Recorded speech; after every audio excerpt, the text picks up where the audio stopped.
Eli Sharabi's Hostage, an NYT best-selling war memoir of survival and the human spirit in Gaza, reads like a raw dispatch from the edge of endurance, a first-person chronicle that refuses to let readers look away.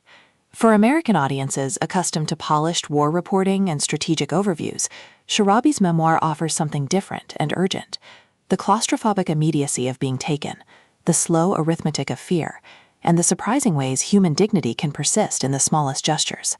This is not a book about geopolitics or doctrine. It is a book about a life interrupted, about the daily negotiations that keep a person alive when everything familiar has been stripped away.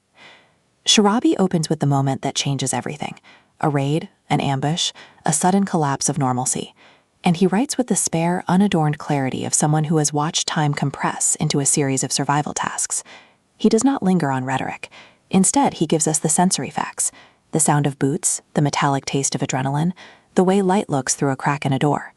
Those details matter because they are the scaffolding of memory. For U.S. readers who have seen war through screens and headlines, Sharabi's prose restores the human scale: a single person's heartbeat, a single family's fear, a single act of kindness that becomes a lifeline. A central theme of the memoir is the slow work of staying human. Captivity is not a single dramatic scene.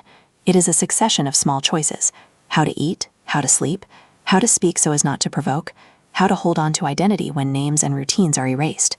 Sharabi describes the rituals he invents to mark time: counting breaths, reciting fragments of prayer or song, inventing mental maps of places he cannot see. These rituals are not sentimental. They are survival tools. For American readers who value autonomy and agency, the book's portrait of agency under constraint is both humbling and instructive. Even when choices are few, the human mind finds ways to assert itself. Sharabi's account is also a study in relationships under pressure. Captivity forces people into intense proximity with strangers, captors, fellow hostages, local civilians, creating a fragile social ecology.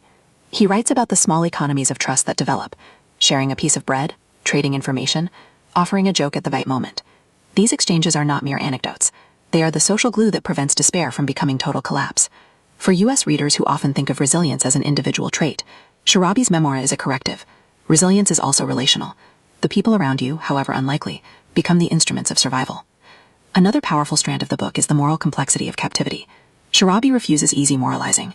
He describes captors who are at once threatening and human: men who shout orders and then show a flicker of pity, who are shaped by their own fears and loyalties.